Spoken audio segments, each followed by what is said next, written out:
ఓం మహాగణాధిపతయే నమః. ఓం గురుభ్యో నమః. ఓం శ్రీమాత్రే నమః.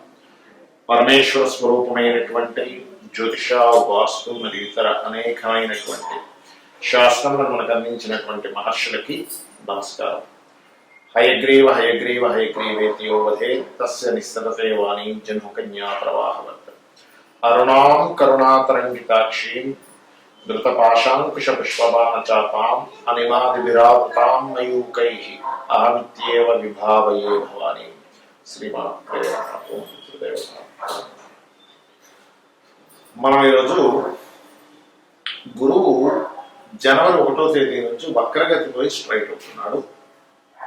ఈ యొక్క గురువు వక్రగతి వెళ్ళిపోయి అది సవ్యగతిలోకి వస్తున్నందుకు అక్కడ ఒక 5 నెలల పాటు ఉంటాడు గురువు మేషరాశిలో ఉంటూ ఏ ఏ రాశుల వారికి ఎటువంటి ఫలితాలు ఇస్తాడు. అలాగే గురు రాశుల్లో రాహు ఉన్నాడు. ఈ గురు రాశుల్లో ఉన్న రాహు గురుచండాల యోగాన్ని ఏర్పరిచినందుకు ఎటువంటి ఫలితాలు జరుగుతాయి. అక్కడ గురుచండాల యోగం జరుగుతూ ఉంటే ఇక్కడ కేతువు కన్యా రాశిలో ఉన్నాడు. సో ఈ కాంబినేషన్ అనేటువంటిది మీకు ఎటువంటి ఫలితాలను ఇవ్వనుంది ప్రతి రాశి ప్రతి లగ్నం వారికి. వీటి మూలంగా దేశకాల పరిస్థితులు ఎలాంటి మార్పులు వస్తాయి, పర్సనల్గా అసలు మీరు ఎటువంటి వాటిల్లో బాగుంటుంది, ఏ విషయాల పట్ల మీరు జాగ్రత్త వహించాలి, ఏ పరిహార మార్గం చేసుకోవాలి అనేటువంటిది ఒక్కొక్క లగ్న రీత్యా తెలుసుకున్నాము. లగ్నం తెలియని వారు రాశి నుంచి చూసుకోవచ్చు. ధనుర్లగ్నము ధనస్సు రాశి. ధనస్సు వారి కనుక చూసుకున్నట్లయితే మీకు ఈ జూపిటర్ ఎవరైతే ఉన్నారో ఈ గురువు పంచమ స్థానంలో సంచరిస్తున్నాడు. సర్వసాధారణంగా పంచమ గురువు ఏం చేస్తారు అంటే మనకి గతంలో అంటే ఈ యొక్క ధనస్సు వారికి పంచమంలో ఉన్నప్పుడున్న రాహువు ఆలోచన విధానాన్ని, ఒక ఇమాజినేషన్ని, భయాన్ని సంతానం పరంగా కావచ్చు, ఫ్రెండ్స్ పరంగా కావచ్చు, ఒక షేర్ మార్కెట్ పరంగా కావచ్చు, ఇచ్చిన ఇబ్బందిని సెట్ అయ్యే టైం కూడా ఉంటుంది. ప్రతి మనిషికి అప్ అండ్ డౌన్స్ ఉంటూ ఉంటాయి.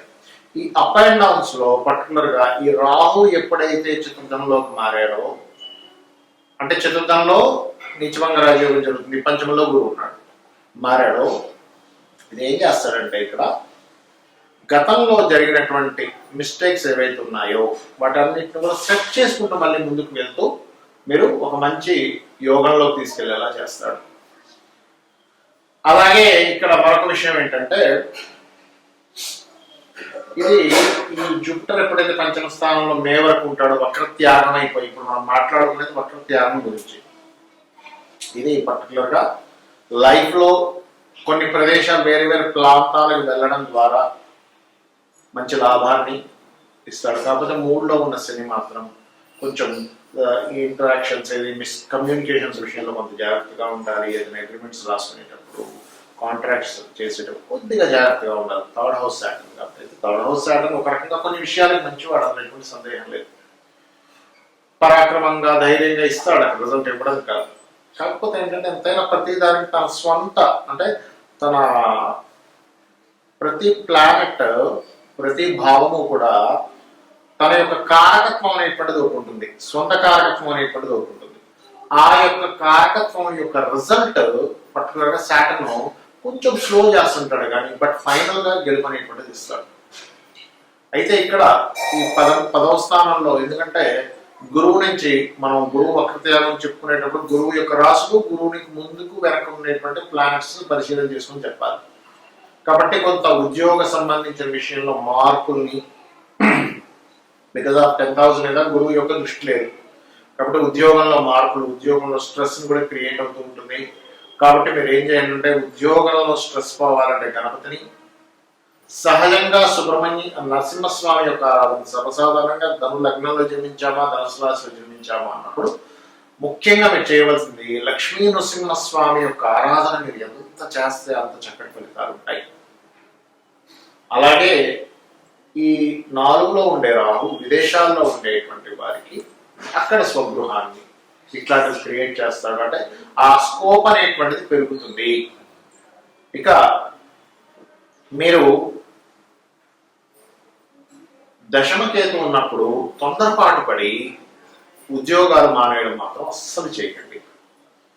చిత్ర విచిత్ర గ్రహము అంటూ ఉంటారు. ఈ చిత్ర విచిత్ర గ్రహం యొక్క లీలలు ఎలా ఉంటాయంటే, ఫ్రెండ్ ఎవరు వచ్చి నీకు ఇంత టాలెంట్ ఉంది అక్కడ పదా, నీకు ఇక్కడ ఒక 50,000 ఇస్తున్నారుగా, 1,50,000 వస్తుంది అక్కడ అంటారు. మనం దొంగకుని వదిలేసి వెళ్ళిపోతాం. 1,00,000 టెంప్టింగ్ కదా. పొరపాటును కూడా అటువంటి తొందరపాటు నిర్ణయాలు ఉద్యోగ సంబంధించిన విషయంలో చెయ్యకండి. మరి ఈ గురువు మేషంలో ఉన్నందుకు, రాహు మీనంలో ఉన్నందుకు, కేతు కన్యారాశిలో ఉన్నందుకు దేశకాలమాన పరిస్థితుల్లో ఎటువంటి ఫలితాలు వస్తాయి చూసుకున్నట్లయితే, ఇప్పుడు మనం డిసెంబర్ మాసంలో చెప్పుకుంటున్నాం. జనవరిలో రాబోయేది ఎటువంటి వస్తాయి అంటే, కొత్త వైరస్లు విజృంభిస్తున్నాయని, కొంచెం అలర్ట్గా ఉండాలని. ఎందుకంటే ఈ గురువు ప్రజెంట్ అయితే వక్రగతిలో ఉన్నాడు. స్ట్రైట్ జనవరి 1 నుంచి అవ్వబోతున్నాడు. ప్రస్తుతం ఎప్పుడైతే వక్రగతిలో ఉన్నాడో, మనకు ఒక 3 ఏళ్ల క్రితం ఏదైతే అప్పట్లో మనకి కోవిడ్ కరోనా వచ్చి ఇబ్బంది ఎలా ఉందో, అటువంటి సింటమ్స్ కొంచెం ఇబ్బంది అనిస్తుంది. కొద్దిగా, ఎక్కువ కాదు. అప్పట్లాగా మొత్తం మూసేసుకొని నెలల తరబడి ఇంట్లో ఉండడం, అన్ని బంద్ అయిపోవడం, అసలు రోడ్డు మీద తిరగకపోవడం అట్లా ఏం కాదు. కానీ కొంత దాని ప్రభావం కొంత ఉంటుంది. ఏది, ఈ గురువు వక్రగతి ఉన్నంత కాలం. వక్రగతి అయిపోయాక దాని ప్రభావం కొంత తగ్గుతుంది. ఎందుకంటే ఈ రాహు కేతువుల మధ్యలో, కాలానికి మోక్షానికి కారకమైన రాహుకేతువుల మధ్యలో ఈ గ్రహాలన్నీ కూడా ఉన్నాయి. ఎప్పుడైతే జనవరి 15 వస్తుందో, 1వ తేదీ వస్తుందో, మనం ఈ డిసెంబర్ మాసంలో చెప్పుకుంటున్నాం, 1వ తేదీ వస్తుందో, అప్పుడు ఏమవుతుంది అంటే, కొంచెం గురువు వక్రగతి ఎప్పుడైతే పోతుందో ఈ సింటమ్స్ అనేది కొంచెం కంట్రోల్ అవుతాయి. కానీ ఈ ఆరోగ్యాన్ని ఇచ్చే కారకుడు రవి అక్కడే ఉన్నాడు కదా. అందుకని ఈ రవి బయటకు వచ్చేదాకా, అంటే ఈ రాహు నుంచి బయటపడాలి. రవి ఎప్పుడు బయటపడతాడు ఆయన అంటే, ఏప్రిల్ 14వ తేదీ బయటకు వస్తాడు ఆయన. కాబట్టి ఏప్రిల్ 14వ తేదీ వరకు ఈ, ఎందుకంటే సర్వసాధారణంగా ఇది ఒక రోజులో పోయేది కాదండి. ఇది మన కరోనా ఎఫెక్ట్ ఏదైతే 3 ఏళ్ల క్రితం వచ్చింది, ఇది ఒక 10 ఏళ్ల పాటు జరిగేటువంటిది ఒక జర్నీ. ఇది ఒక 10 ఇయర్స్ జర్నీ చెప్పాలంటే. ఈ 10 ఇయర్స్ లో అప్పుడప్పుడు వస్తుంది, విజృంభిస్తుంది, ఏదో వచ్చేస్తుంది, మళ్ళీ పోతుంది. ఇట్లాంటివి ఎక్కువగా జరుగుతూ ఉంటాయి. అంటే ఇంకొక 7 ఇయర్స్ పాటు ఇవి జరుగుతూ ఉంటాయి చెప్పాలంటే. 7 ఇయర్స్ కంటే చెప్పాలంటే ఇంకొక 4 ఇయర్స్ అనుకోండి, ఇంకొక బలంగా ఉంటాయి. కాబట్టి ఏంటి, ఈ కాంబినేషన్ ఏదైతే ఉందో, ప్రజెంట్ ఉన్నటువంటి ఈ గ్రహస్థితి ఏదైతే ఉందో, ఇందులో జీవుడు స్ట్రైట్ అయినప్పుడు మంచి ఫలితాలు వస్తూ, రవి కూడా బయటపడ్డప్పుడు కొంచెం దీని నుంచి కంట్రోల్ అనేటువంటిది వస్తుంది. దీని తర్వాత రాహు మీనంలో ఉన్నాడు అనుకుంటున్నాం. దేశకాల పరిస్థితుల్లో చూడండి, రాహు మీనంలో ఉంటే ఏం జరుగుతుంది అంటే, దీన్ని గురు చండాల యోగము అంటారు. గురు చండాల యోగము. ఎప్పుడైతే గురు చండాలం జరుగుతుందో, ఇక్కడ జరిగేటువంటిది ఏమిటి, గురువు అనే గ్రహం రాశి మీద రాహు సంచారం జరుగుతుంది. దీనివల్ల కొన్ని రకాల, అంటే ఏ ప్రొఫెషన్స్ లో అయితే వాళ్ళు జాగ్రత్తగా ఉండాలనేటువంటి సూచిస్తుంది పర్టికులర్ గా. ఎవరు అంటే, పర్టికులర్ గా పాయింట్ నెంబర్ 1, ఈ గురుత్వ సంబంధించిన వృత్తుల్లో ఉన్నటువంటి వారు. గురుత్వ వృత్తులు అంటే ఇక్కడ లాట్ ఆఫ్ సెక్టార్స్ ఉంటాయి. ఇందులో ఒకటి ఈ గురుత్వం అంటే ఎవరికైనా గైడ్ చేసేవాళ్ళు, పౌరహిత్య రంగాల్లో ఉన్నటువంటి వారు, ఈ జ్యోతిష రంగాల్లో ఉన్నటువంటి వారు కూడా చాలా జాగ్రత్తగా ఉంటారు. అలాగే లాయర్లు, జడ్జిలు, ఈ లాయర్లు జడ్జిల విషయంలో కూడా చాలా జాగ్రత్తగా ఉండాలి. అంటే వీళ్ళు కూడా కొంచెం జాగ్రత్తగా ఉండాలి. అండ్ టీచర్స్, కన్సల్టెన్సీ సెంటర్స్ వారు, కన్సల్టెన్సీస్ నడిపేటువంటి వారు. ఎందుకంటే ఈ గురురాశిలో రాహు ఉన్నాడు. It's most powerful combination. ఇది బాగా అర్థం చేసుకోండి. కాబట్టి వీళ్ళు జాగ్రత్తగా ఉంటారు. మరి గురువు అంటే కేవలం వీళ్ళేనంటే మిగతా మనుషులు కాదంటే, ఖచ్చితంగా మనకి నాడీ ఆస్ట్రాలజీలో చెప్తుంది ఏమిటి అంటే, గురువు అంటే జీవుడు. ఈ జీవులు మీద రాహు సంచారం జరుగుతుంది. అందుకే చూడండి, ఎవరైనా జాతకం తీసుకున్నప్పుడు గురు రాహులు కలిస్తే గురుచండాల యోగం ఉందండి అంటారు. అంటే ఇప్పుడున్న కాలమాన పరంగా గురుచండాల యోగానికి చంద్రుడు కనుక కలిస్తే వాళ్ళు విదేశీ యోగాలకు వెళ్తారు. అంటే విదేశాల్లో జీవించడం జరుగుతూ ఉంటుంది. అయితే మరి ఈ కాంబినేషన్ ఎట్లా తీసుకోవాలి, అసలు దీని నుంచి బయటపడ్డాం ఎట్లాగా, ఈ కాంబినేషన్ మనకి ఏం చెప్తుంది? అలాగే కేతు 6లో ఉన్న కేతువు ఏం చెప్తున్నాడు అంటే, కన్యారాశిలో ఉండే కేతువు ఏం చెప్తున్నాడు అంటే, కన్యారాశిలో ఉండే కేతు వెరీ క్లియర్ గా దేశకాలమాన పరిస్థితుల్లో ఏం చెప్తున్నాడు.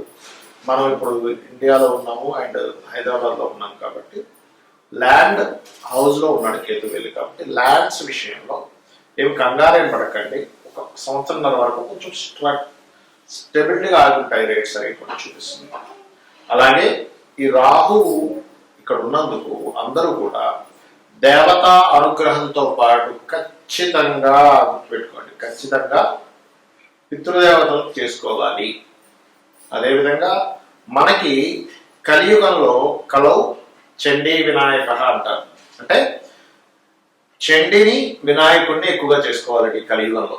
అంటే గణపతి యొక్క ఆరాధన, అదేవిధంగా చండీ పారాయణము ఇవి గనక చేసినట్లయితే ఈ కాలంలో ఉన్న చూసారా, ఈ కాల సర్పము ఉన్నటువంటి అధిక గ్రహాలు కాలంలో ఉన్నప్పుడు ఈ కాలంలో జరిగే విపత్తుల నుంచి జీవులు కాపాడబడతారు. అంటే ఏమీ లేదండి, చేయడం ఆరాధన చేయడం. చాలా మంది అంటారు ఏమంటే ఆరాధన అన్నారు ఏం చేయాలి, ఎందుకంటే నార్మల్గా ఉండే లేమ్యాన్కి అర్థం కాదు ఆరాధన అంటే. సింపుల్గా ఏం లేదు, మీరు చేసే ప్రతి పని కూడా ఒక గణపతిని తలుచుకుంటూ చేయండి. లేదా ఉదయం పూట చక్కగా ఒక 10 నిమిషాలు కూర్చొని ఓం మహాగణాధిపతయే నమః అనుకుంటే అక్షింతలు వేయండి, గణపతికి సరిపోతుంది. చండీ పారాయణం యూట్యూబ్లో పెట్టుకొని చక్కగా వినండి, దాని అర్థం తెలుసుకోండి. అసలు చండీ పారాయణం అంటాం కదా, చండీ పారాయణంలో అసలు ఏమిటి అనేది ఒక అర్థం ఉంటుంది, మీనింగ్ ఉంటుంది దానికి. యూట్యూబ్లో బోల్డ్ అంత స్టఫ్ ఉంటుంది దానికి, అది వినండి. వింటే ఏమవుతుందంటే మన కర్మలన్నీ కూడా దైవ సంబంధించినటువంటి అనుగ్రహం ఎప్పుడైతే కలుగుతుందో ఒక బ్యాడ్ కర్మలోకి వెళ్ళాల్సిన బయటపడిపోతాం. ఇది ఖచ్చితంగా చేయండి. దుర్గా దేవి ఆలయాలకు రెగ్యులర్గా వెళ్తుండండి, గణపతి ఆలయాలకు రెగ్యులర్గా వెళ్తుండండి. ఈ కాలంలో జరిగేటువంటి ఈ యొక్క స్థితి నుంచి మీరు బయటపడతారు. మీ అందరూ అమ్మవారి యొక్క అనుగ్రహానికి పాత్రలు అవుతారు. శ్రీమాత్రే నమః.